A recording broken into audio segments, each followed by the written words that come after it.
Bismillahirrahmanirrahim. Assalamualaikum warahmatullahi wabarakatuh. Alhamdulillahirabbil alamin wassalatu wassalamu ala asrofil anbiya'i wal mursalin nabiyyina Muhammadin wa ala alihi wa sahbihi wa man wala wa man tabi'ahum bi ihsan ila yaumil qiyamah. Di sore ini kita akan lanjutkan pembahasan kitab Al-Jami' fi Ahkam wa Adabi Sibyan. Dan kita masih membahas seputar masalah bab adab menuntut ilmu, di mana dijadikan pada adab yang pertama ini adalah semangat semangat di dalam menuntut ilmu, ataupun kalau dalam kitab ini disebutkan hirsus sibyan ala thalabil ilmi fisikor, semangatnya anak-anak untuk menuntut ilmu di masa kecil, ya. Dan di antara adab dalam menuntut ilmu ini, di kitab ini cukup banyak disebutkan praktek-praktek ataupun kisah-kisah para ulama yang menjelaskan seputar bagaimana mereka di masa kecil menuntut ilmu, ya.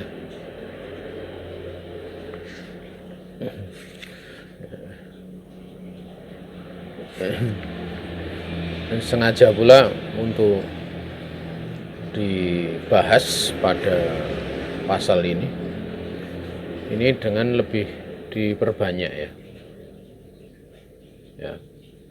dengan lebih diperbanyak, tidak sebagaimana pasal-pasal lainnya, atau mungkin nanti 1-2 pasal itu ada yang ditekankan, karena semangat ini akan mengumpulkan nanti kesabaran, memudahkan orang untuk sabar.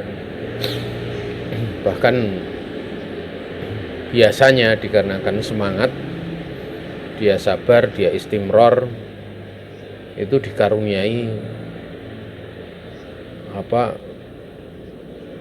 berbagai macam keutamaan yang besar, yaitu ikhlas, ya. Serta kadang diberi pencapaian-pencapaian yang menakjubkan. Ini dikarenakan semangat. Sehingga kalau seorang guru itu dia melihat muridnya semangat, itu sudah jelas dia punya murid yang punya potensi besar, ya, punya potensi besar.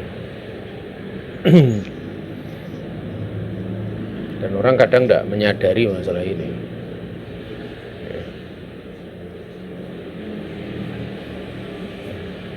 Semangat itu kalau terbimbing ilmu nanti akan menjadikan dia punya himmah yang aliyah, punya cita-cita yang tinggi, dan dia biasanya akan dimudahkan oleh Allah Ta'ala untuk mencapainya. Makanya di satu sisi anak itu udah punya semangat, ya, orang tua ataupun guru bisa menjaga semangat tersebut, sehingga tidak jarang di kalangan para ulama itu mereka memberi pemberian sesuatu, ya, kepada penuntut ilmu. Entah pemberian itu berupa uang atau materi-materi yang lainnya.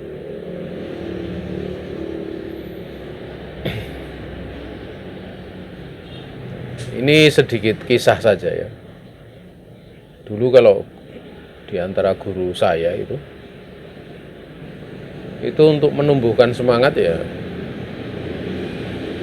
jarang memberi pemberian itu uang itu kalau ada sesuatu, tapi biasanya diberi kitab. Jadi saya masih teringat pada saat beliau memberi tumpukan kitab yang tebal-tebal itu. Tebalnya itu seperti batu bata itu, tebal segitu. Itu ada sekitar 6 atau 7 kitab ya. 6 atau 7 kitab. Dan waktu itu ada satu yang sangat membuat penasaran gitu. Kitab Targhib wa Tarhib punya Imam Mundhiri dengan ada takliknya itu kan, saya ingat itu 4 jilid. Yang cetakan punya guru saya itu 4 jilid. Yang kadang dibacakan pada kami itu. Waktu itu saya udah punya fotokopiannya 1 jilid. Jadi jilid pertama. Pada saat beliau memberikan kepada saya, itu beliau memberinya itu 3 jilid. Jadi jilid kedua, ketiga, dan keempat. Sementara karena saya punya fotokopian yang jilid pertama, itu tidak dikasihkan jilid pertamanya. Kemudian ya, kitab-kitab yang lain maksudnya. Tapi yang sangat berkesan kitab itu waktu itu. Karena ada yang istilahnya kurang gitu loh. Ya. Itu diantara pemberian yang berkesan. Diantara pemberian yang berkesan yang lain,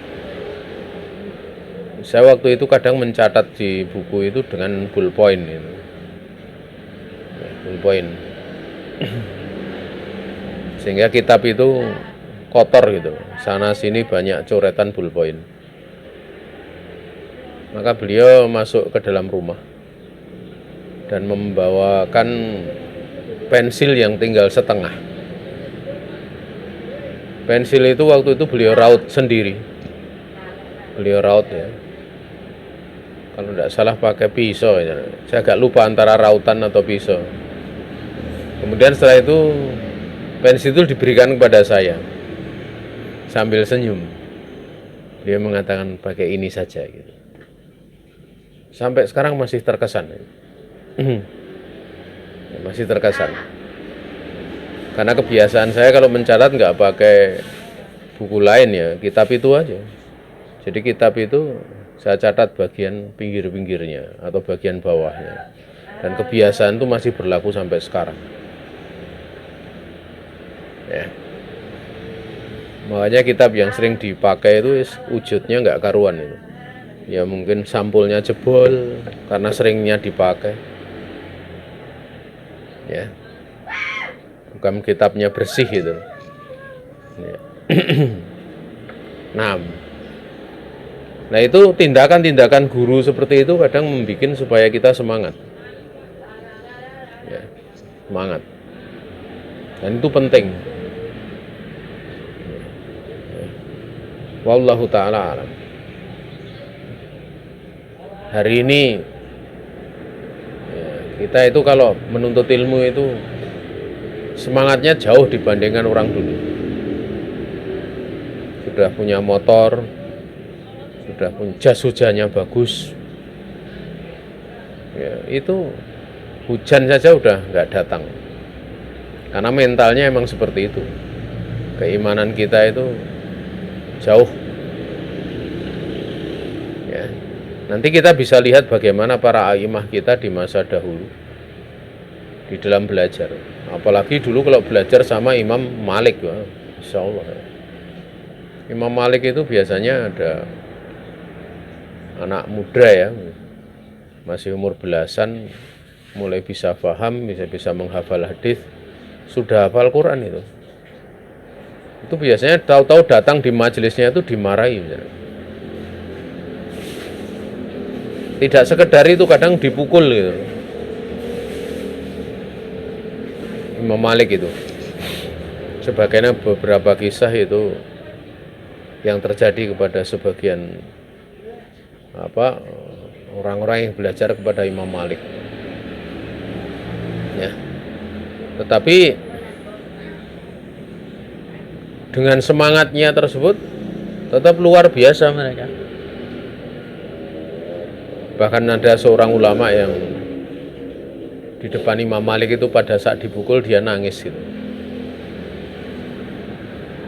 Kemudian Imam Malik bertanya, kenapa kamu menangis?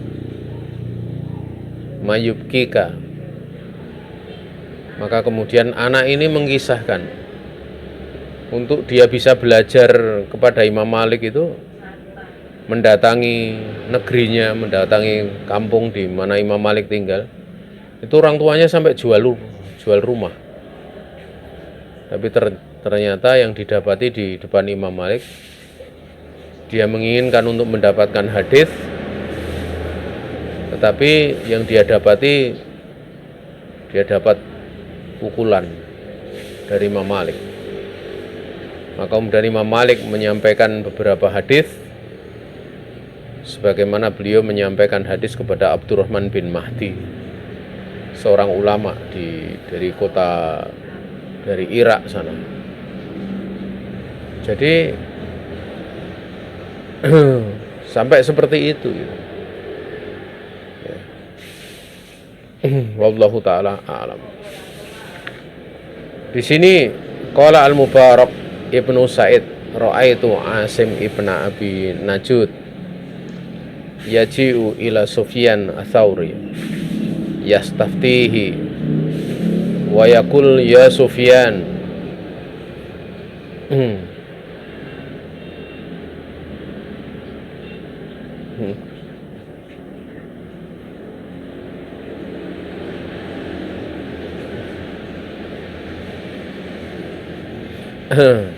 ataitana sogiran wa atainaka kabiran. Berkata Mubarak bin Sa'id, aku melihat Asim bin Abi Najud, dia mendatangi Sufyan Ats-Tsauri untuk minta fatwa.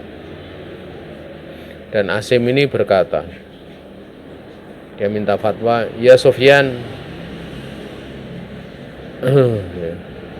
engkau dulu mendatangi ahli hadis belajar itu di waktu engkau kecil.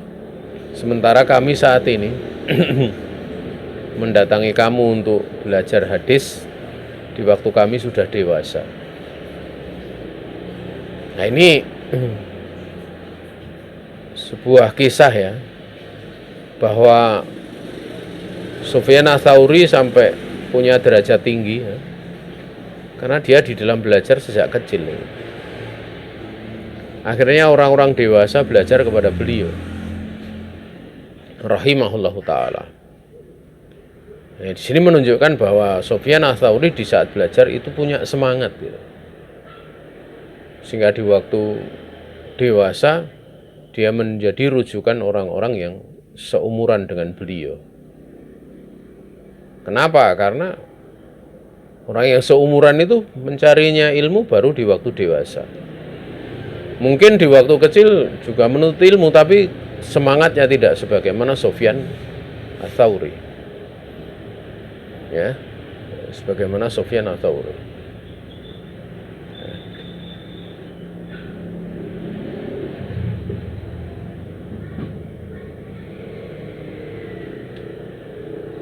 Juga apa yang disebutkan oleh Imam Malik bin Anas rahimahullahu ta'ala, kuntu ati Nafi'an maula ibni Umar wa ana yawma idzin gulamun haditsus sin wa ma'i gulamun li fayangzilu ilayya fayaqudu ma'i wa yuhadditsuni. Masya Allah ya. Imam Malik bin Anas rahimahullah ta'ala berkata, aku biasa mendatangi Nafi' maula ibni Umar, dan saya ketika itu masih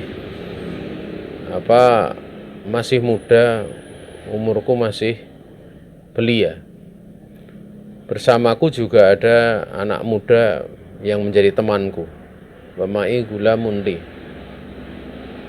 Maka beliau ini duduk di dekatku, yaitu Nafi'. Kemudian beliau Beliau mendekat kepadaku, kemudian beliau duduk bersamaku. Setelah itu beliau menyampaikan hadis kepadaku.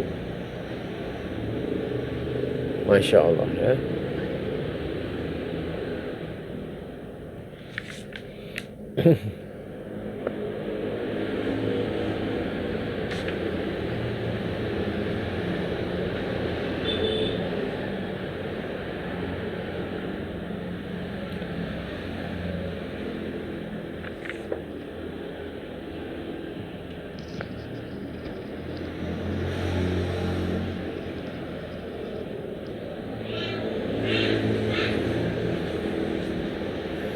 Juga ada kisah nih, ini kisah agak sedikit panjang ya.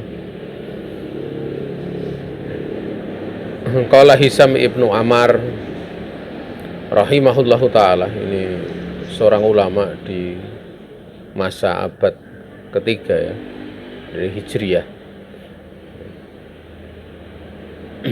Ini di masa setelah Imam Syafi'i atau sekitar bersamaan Imam Syafi'i ya, kurang lebihnya. Lama dakhaltul Madinata qasatu daro Malik ibni Anas fahajamtu alaihi min ghairi istidzanin faqala ya sobi min aina anta qultu minasyam faqala wa min ayyiha qultu min Dimasqa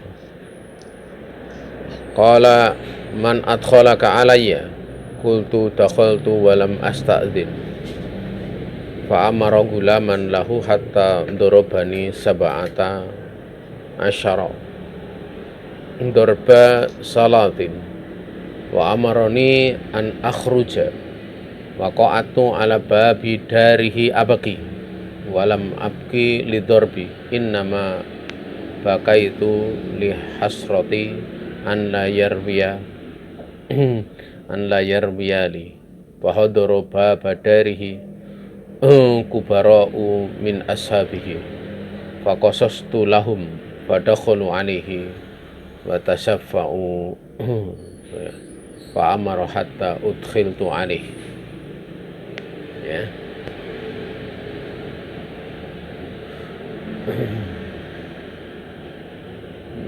Fa amla alayya sab'ata asyara hadithan wa qala ya gulam ma amlaitu ala ahadin ila ala Abdurrahman ibni Mahdi walakin ta'addab la tadkhul ala alimin ila bi'idnin.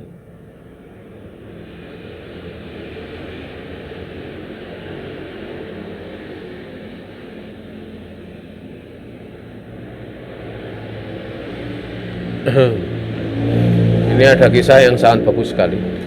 Berkata Hisam bin Ammar, beliau mengatakan tatkala aku masuk kota Madinah, aku ingin untuk menuju rumahnya Malik bin Anas untuk belajar. Maka aku datangi beliau di majelisnya tanpa izin. Kemudian di daras itu Imam Malik bertanya, wahai anak, dari mana kamu?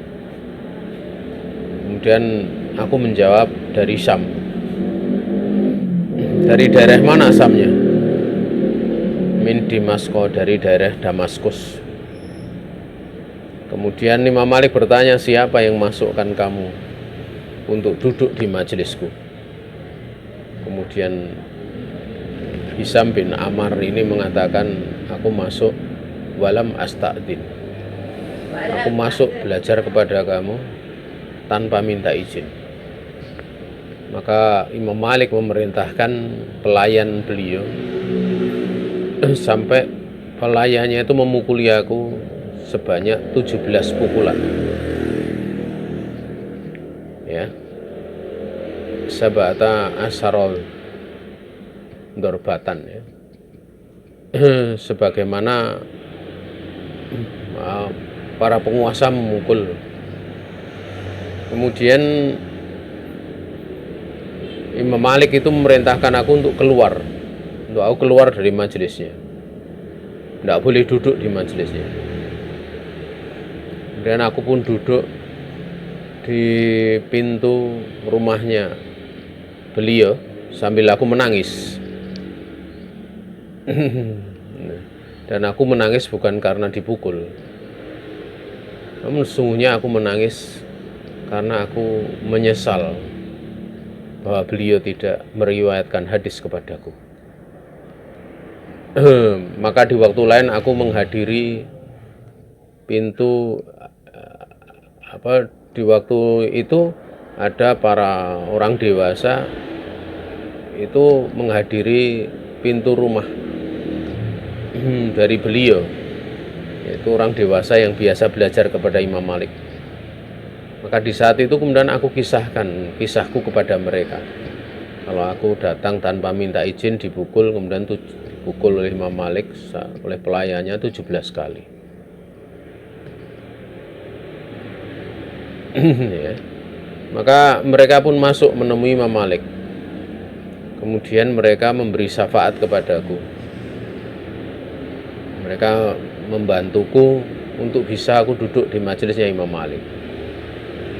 Maka Imam Malik pun memerintahkan sampai aku dibawa masuk untuk bertemu Imam Malik dan belajar. Maka Imam Malik pun kemudian mengimlak kepadaku 17 hadis sebagaimana 17 pukulan tadi.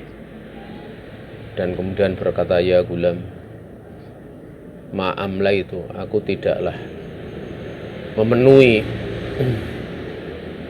ya pelajaran ataupun hadis kepada seorang pun kecuali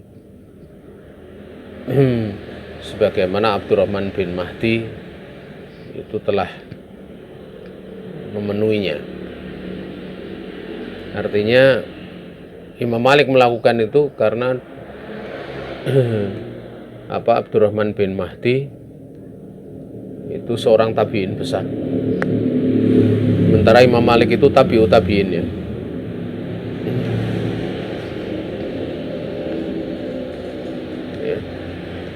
Kecuali seperti yang telah terjadi pada Abdurrahman bin Mahdi. Walakin ta'adab, namun hendaknya kamu beradab.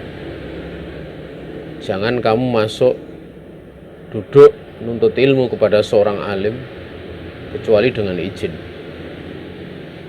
Nah, ini bedanya pelajaran umum sama pelajaran khusus ya.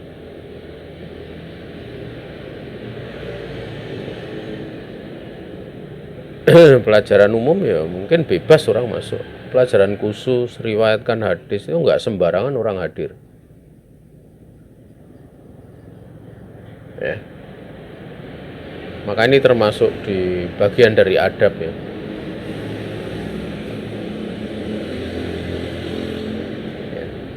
Termasuk pula terkadang izin itu sebenarnya yang memberi izin ya bukan muridnya ya, tapi gurunya.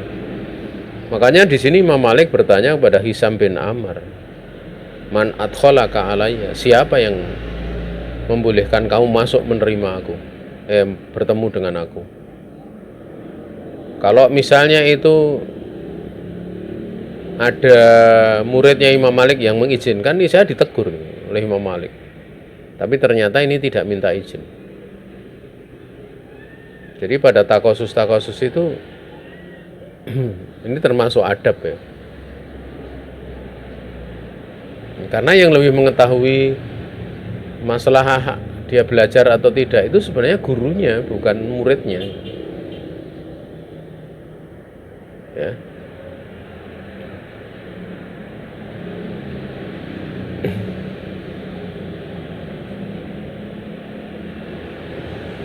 Makanya kadang ya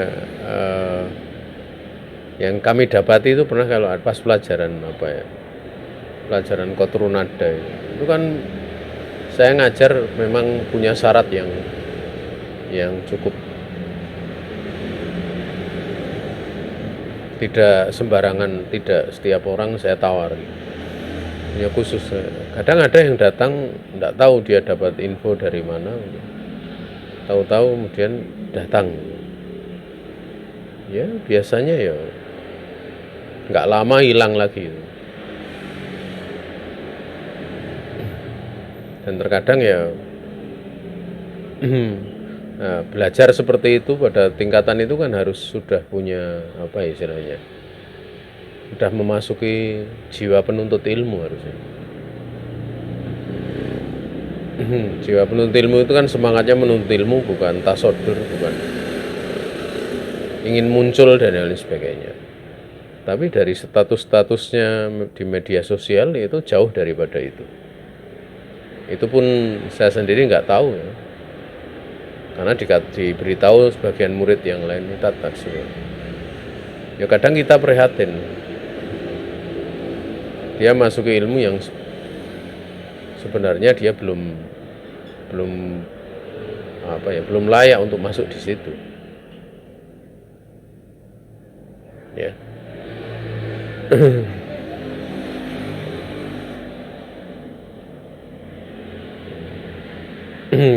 Kalau sudah belajar takosus itu ya agak lucu kalau misalnya hanya kajian, itu hujan, itu jauh. Ya ada sebenarnya. Saya ngisi 24 kilo dari rumah. Sementara dia paling jaraknya dari sana 10 kilo, tapi merasa jauh itu. Padahal lebih jauhan saya. Nah, ini kan sebenarnya dari sisi semangatnya masih memang belum layak untuk masuk belajar pada tingkatan seperti itu. Ini dari sisi adabmu. Kita tidak membahas dari sisi kemampuan akalnya, bukan. Tapi dari sisi adab, karena keberkahannya di situ nanti. Semangat. Ya. Wallahu ta'ala a'lam.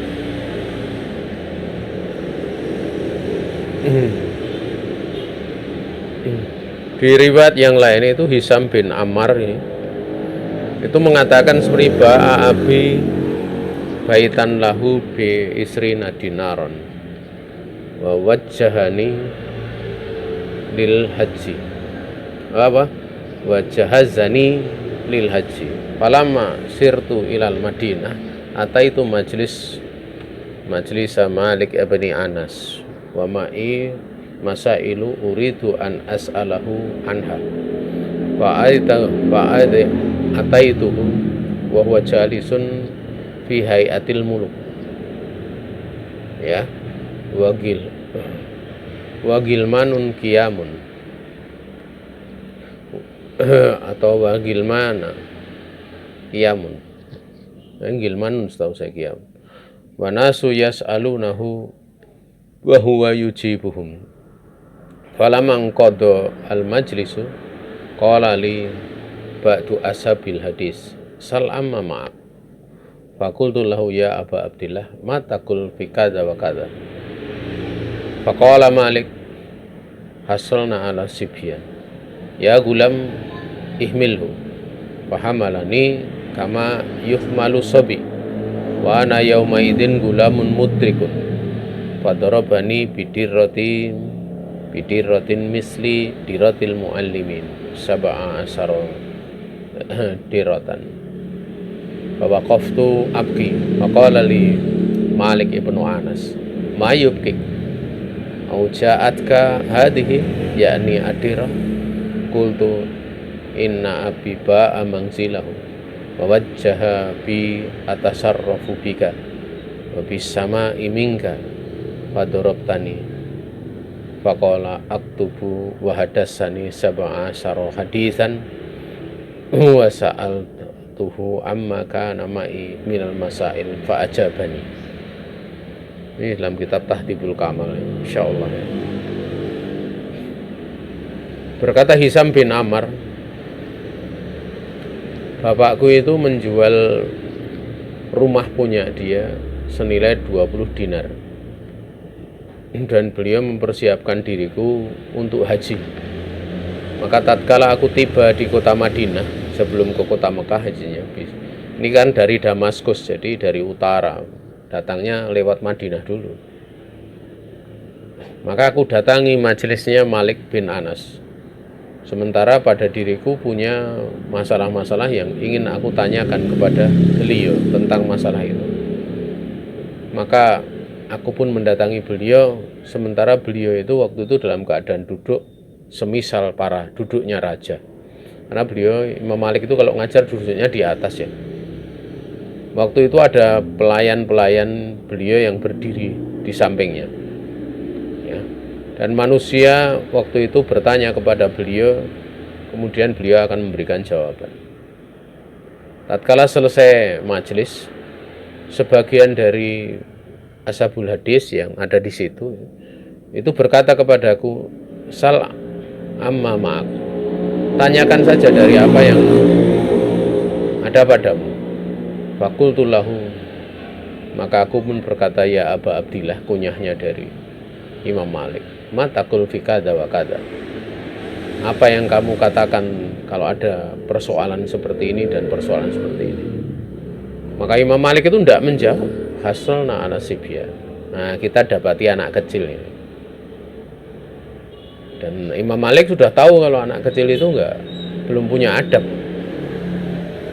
Maka Imam Malik memanggil pelayan, ya gulam ihmilhu, bawa dia ke sini. Maka pelayannya membawa aku sebagaimana anak kecil itu dibawa. Ya. Dan saya di hari tersebut, di waktu tersebut sudah seorang anak yang mulai bisa paham, mudrik, menangkap pembicaraan.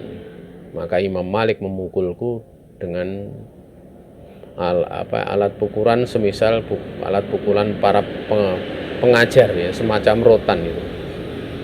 Beliau mengukur 17 kali. Sab'a sarota tirotan. Aku pun waktu itu berdiri sambil menangis.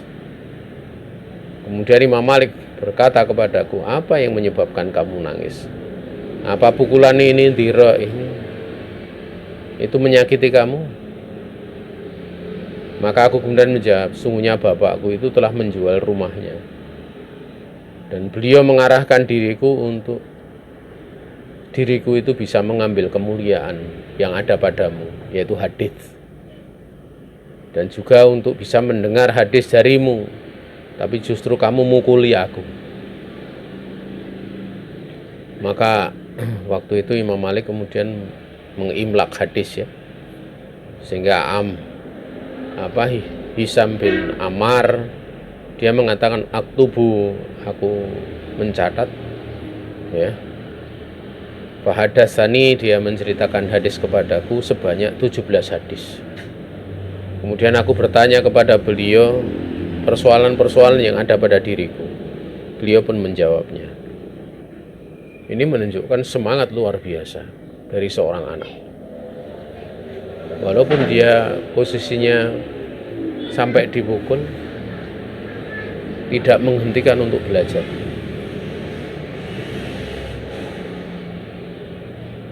Di sini memang Imam Malik kalau mengajar itu beliau sangat menekankan adab.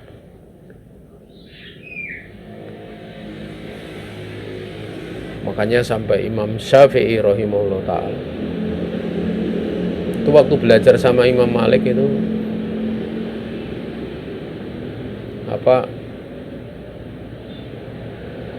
di dalam membuka lembaran buku kan, dulu kan pakai lembaran buku kerak tebal itu beliau hati-hati sekali membukanya, jangan sampai bersuara karena khawatir suara itu, jatuhnya buku itu akan mengganggu gurunya, yaitu Imam Malik. Bersamaan dengan keadaan beliau yang seperti itu ya, karena Imam Malik itu seorang ulama yang sangat disegani. Jadi orang itu kalau mau belajar sama beliau, kalau mentalnya nggak kuat, nggak mau belajar. Mentalnya benar-benar kuat. Ya. Ada di masa kini itu seorang ulama yang seperti itu. Jadi banyak orang itu kalau ketemu pengen bertanya, begitu ketemu sudah segan dulu, ya, karena wibawanya. Ilmu membentuk haibah. Tapi memang tipikal ulama itu juga beda-beda. Ada yang Ada yang seperti itu gitu, ada yang menjaga hype, apa istilahnya, muruahnya begitu kuat. Tapi ada pula yang lebih tidak seperti itu, agar supaya orang itu bisa bertanya.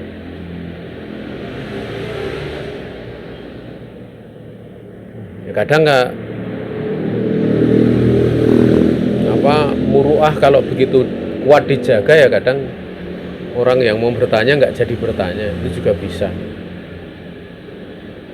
Padahal kalau kasusnya itu mendesak kan repot itu. Kalau nasihat dari sebagian guru saya ya, itu beliau sempat menasihati saya. Ini yang saya pegang. Beliau mengatakan, kamu jangan banyak menekankan adab.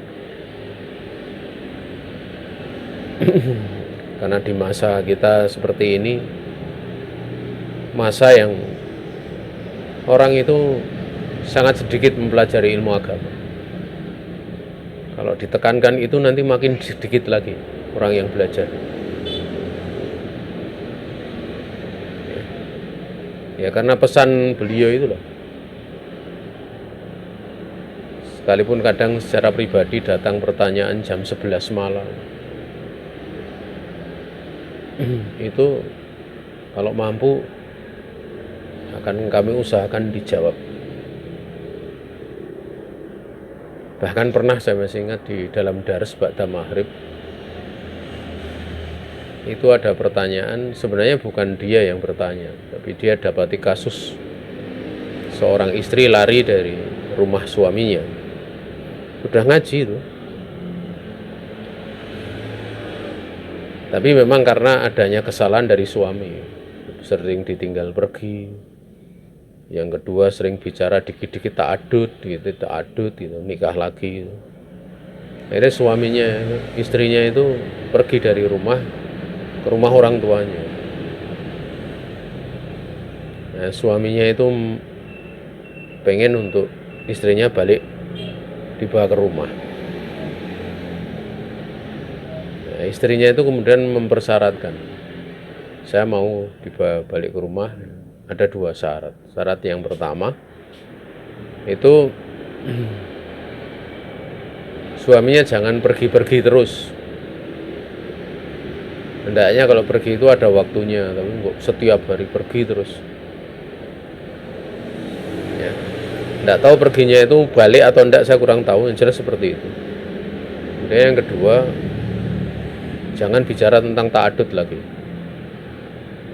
Dan itu keluarganya dari suami, dari istri juga ikut menyaksikan, bahkan ya menekankan masalah itu. Boleh silahkan. Nah, itu ditanya pas ba'da maghrib, pas dars itu. Saya baca sebentar, kemudian ba'da sholat isya itu kan dars dilanjutkan sampai jam 8:30. Itu masih nagih, mana jawabannya. Saya katakan nanti ya, mana jawabannya tadi, ini orangnya nunggu. Jadi ini permasalahan krusial. Sebenarnya ya masih bisa dijawab setelahnya. Kalau yang lebih krusial lagi, ini Ustadz saat ini darah sudah berhenti, tapi ini bukan di waktu biasa saya haid. Hei, kalau ini tidak bisa ditunda ini.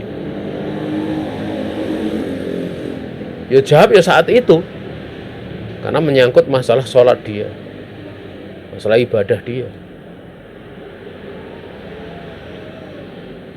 Jadi kalau seorang diberi amanah ilmu, ya kalau ada orang mau beribadah kepada Allah, ya jangan dipersulit. Itu kalau misalnya ditekankan, oh kamu datang ke rumah begini-begini, jadi masalah itu. Jadi ada waktu-waktu yang seperti itu. Juga kadang jual beli, kadang utang piutang, macam-macam. Nah, itu pertanyaan itu apa bisa ditunda atau harus dijawab saat itu.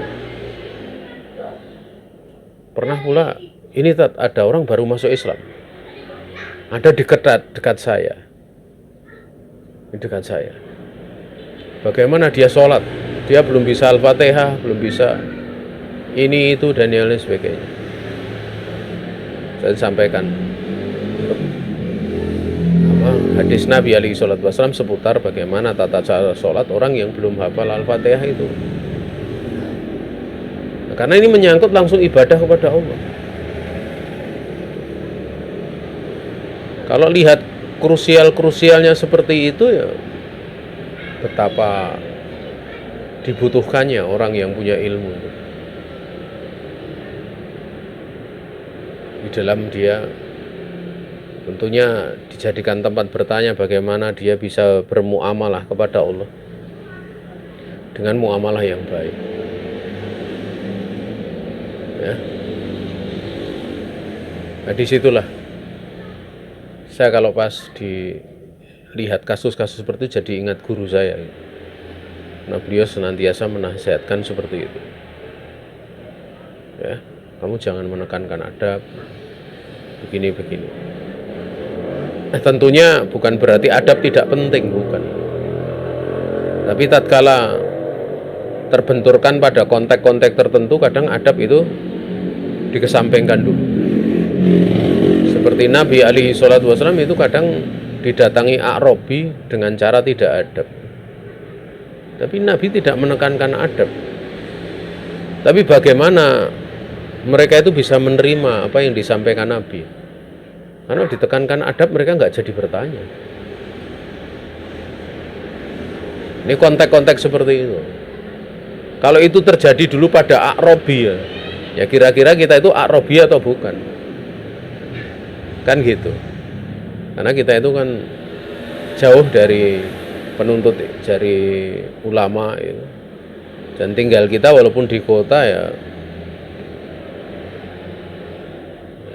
kita tahu kebanyakan justru di kota itu adab malah tidak sekuat di desa.